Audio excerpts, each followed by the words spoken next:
ఇల్లు కట్టుకోలేని వాళ్ళు, స్థలం ఉన్నా కూడా ఇల్లు కట్టుకోలేని వాళ్ళు, ఇల్లు కొనుక్కోలేని వాళ్ళు, వంశపారంపర్యంగా ఇల్లు వచ్చినా సరే అవి నష్టపోయిన వాళ్ళు, సొంత ఇల్లు ఉన్నా సరే ఆ ఇంట్లో ఉండలేక అద్దె ఇంట్లో ఉంటున్న వాళ్ళు, వీళ్ళందరూ కూడా ప్రధానంగా భవన దోషం వల్ల ఈ సమస్యలు ఎదుర్కొంటూ ఉంటారు.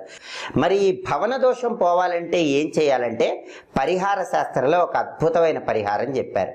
ఆ పరిహారం ఏంటంటే కందిపప్పు, మినప్పప్పు, పెసరపప్పు మర ఆడించి పిండిలాగా చేసుకున్నాక ఆ 3 పిండ్లు కలపాలి.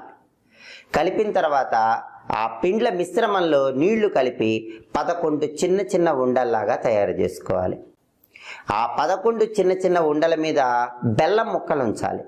అలా బెల్లం ముక్కలు ఉంచిన తర్వాత ఆ 11 చిన్న చిన్న ఉండలు బుధవారం పూట గోవుకి ఆహారంగా తినిపించాలి. ఇలా చేస్తే భవన దోషం అనేది తొలగిపోతుంది.